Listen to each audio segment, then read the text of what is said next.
simpana etni rationariv sijaka.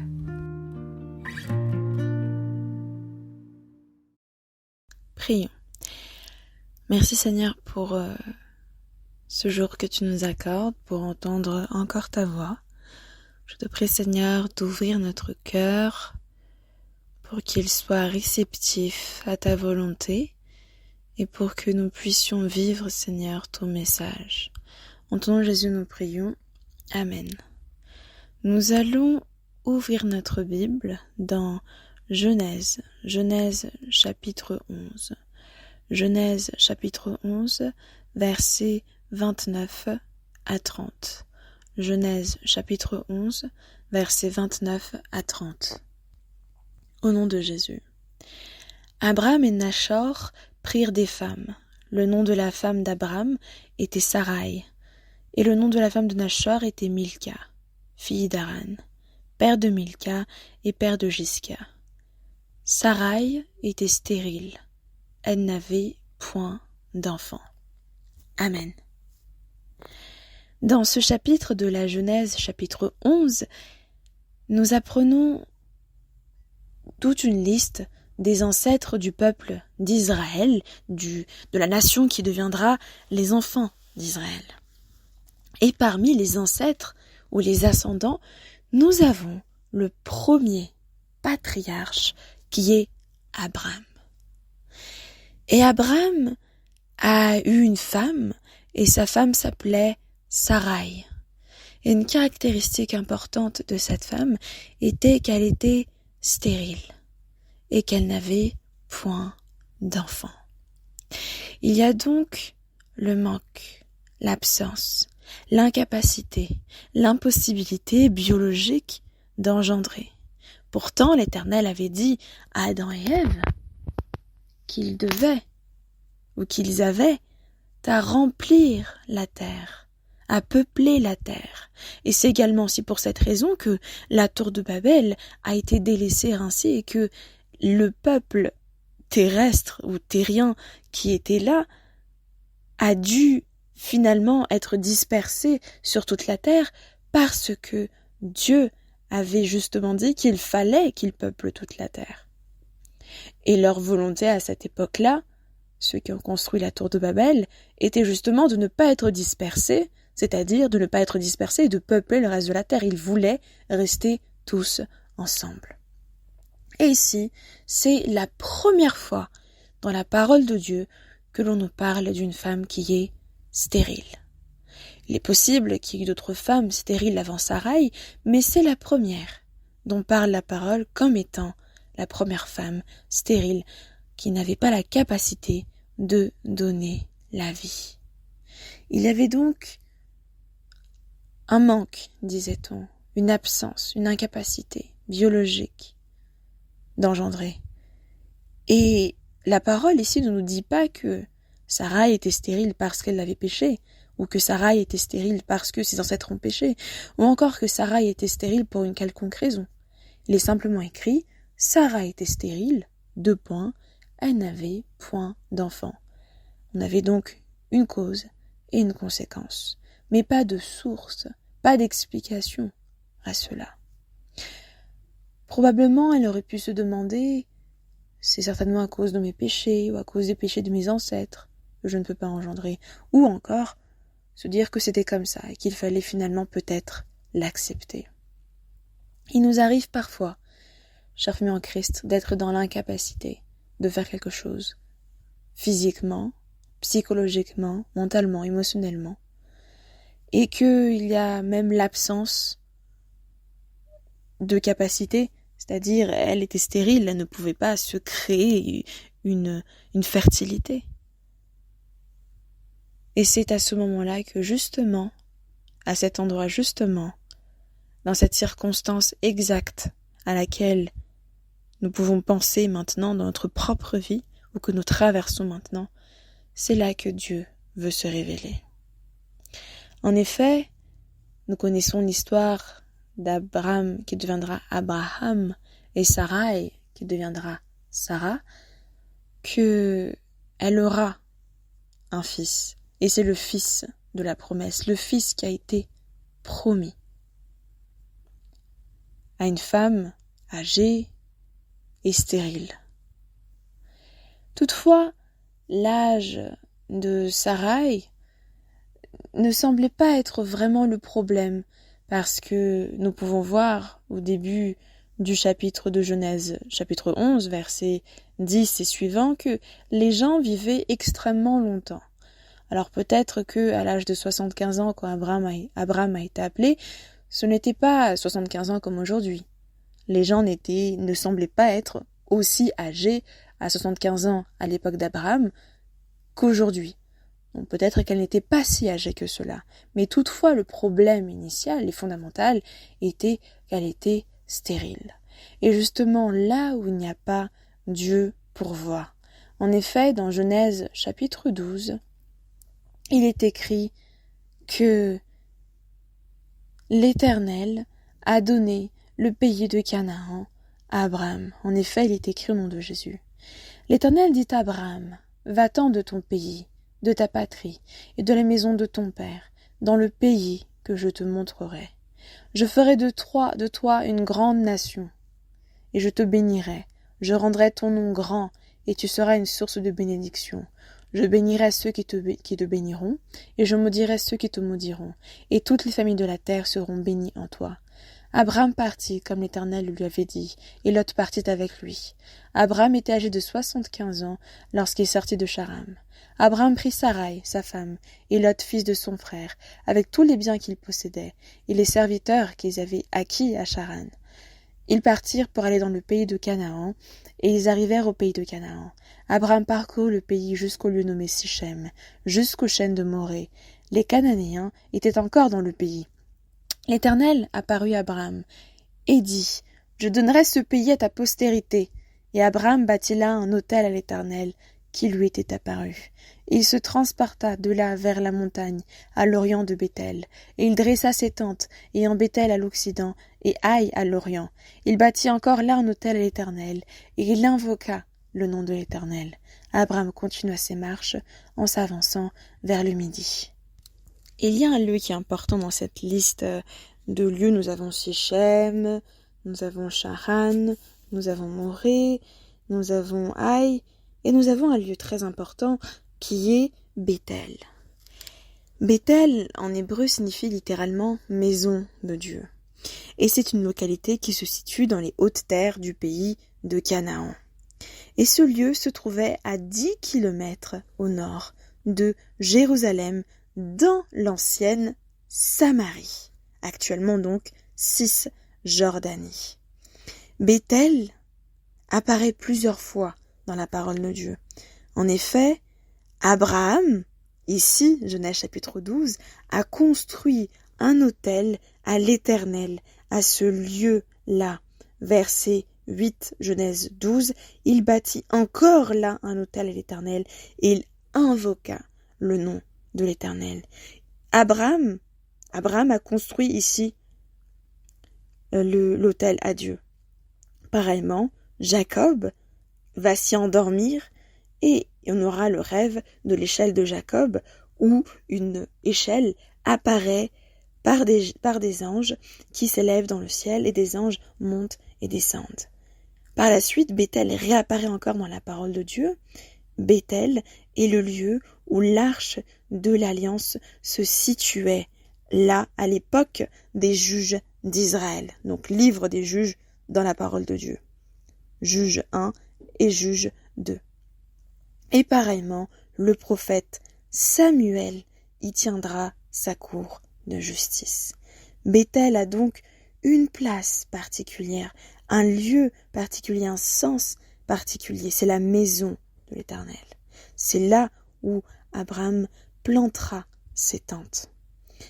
Et encore plus fort, encore plus important, Béthel a été l'un des principaux sanctuaires des Israélites du royaume d'Israël.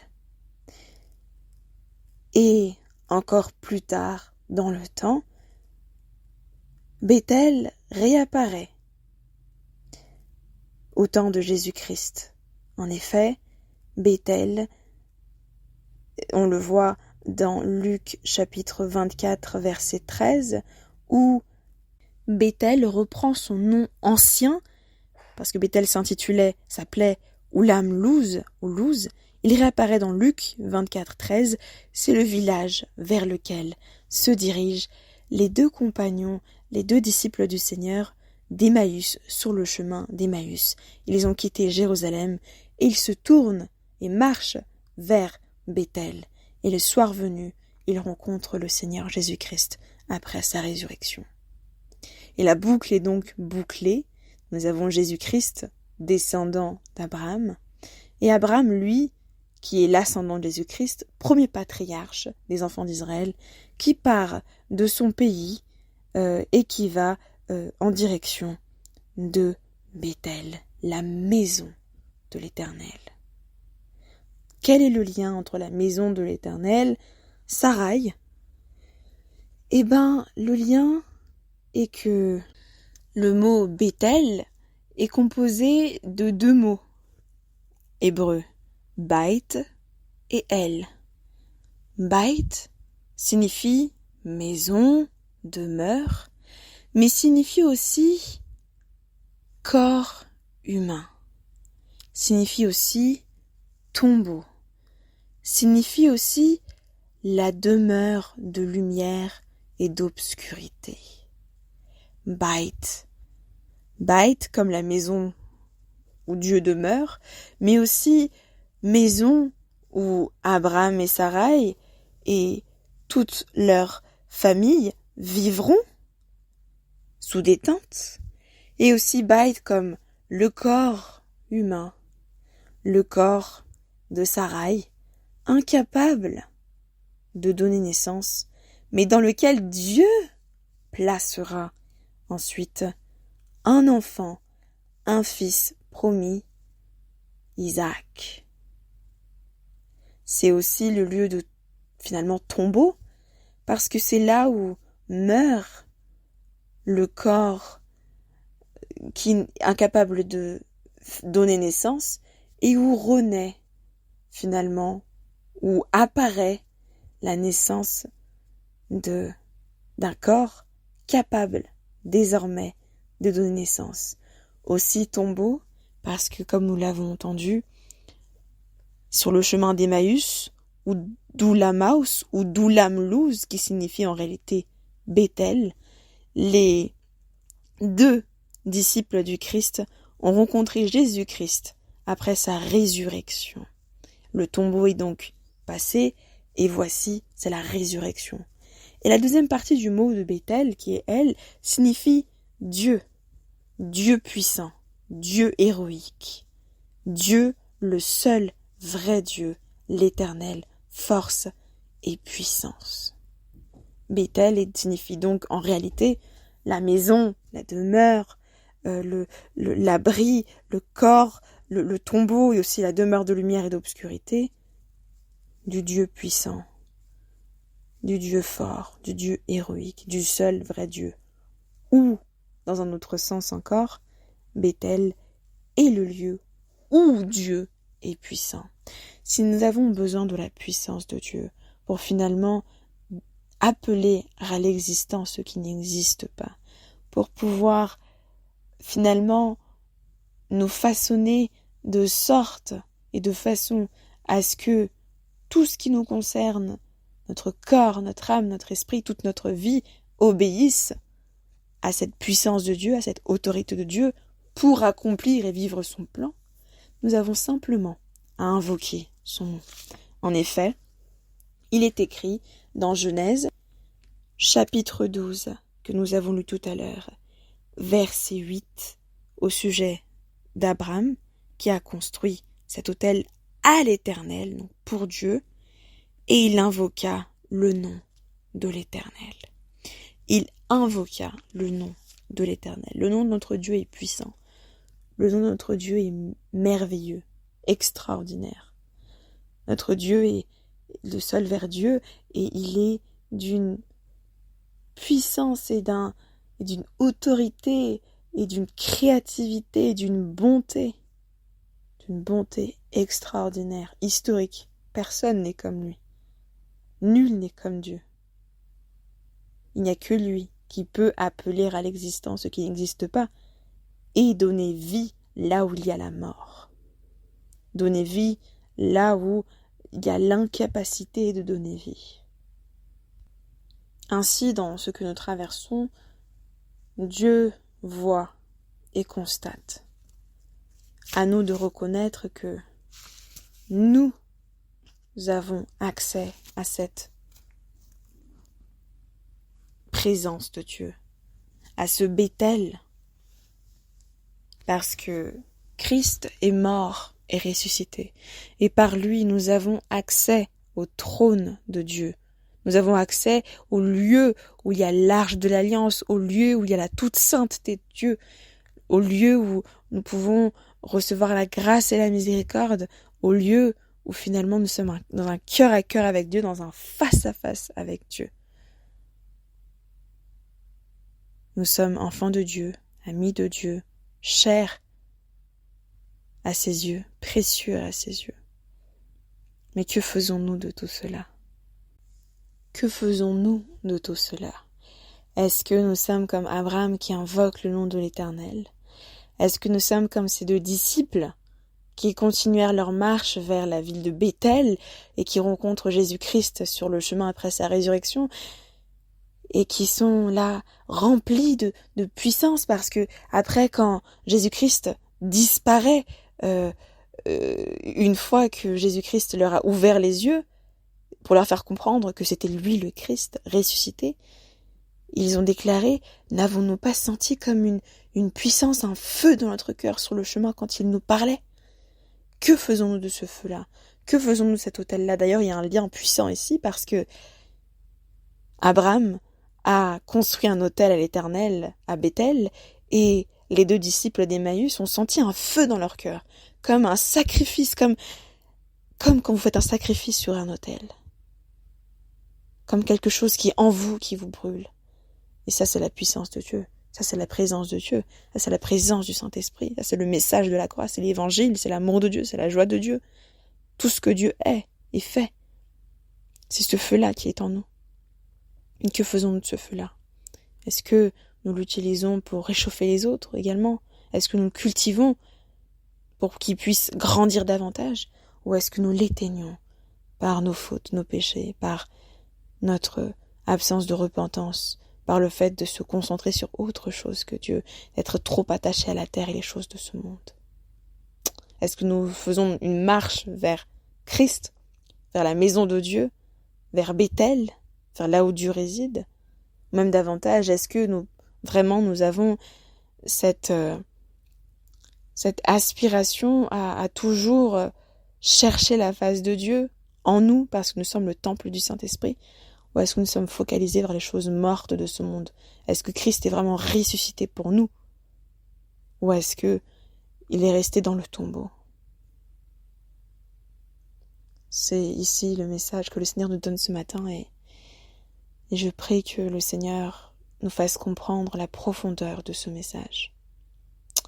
Seigneur Jésus-Christ, ton amour est si grand et puissant. Et ta parole, Seigneur, est juste parfaite. Tout ce que tu fais, Seigneur, est historique et il y a tellement de sens, Seigneur. Je te prie, Seigneur, de nous permettre davantage de comprendre la profondeur, la hauteur, la grandeur de ton nom. L'importance de t'invoquer, de rechercher ta face, de cultiver ce feu qui est en nous et de ne point l'éteindre. Seigneur, combien de fois nous ratons en fait des choses parce qu'on n'est pas à l'écoute, ou parce qu'on néglige les choses saintes, on ne prend pas garde, on ne donne pas d'importance ni de poids aux choses qui sont saintes. Seigneur Jésus-Christ, apprends-nous à nous ressaisir et à, justement, aller davantage, aller plus loin, aller plus en profondeur avec toi. En ton nom, nous prions. Amen.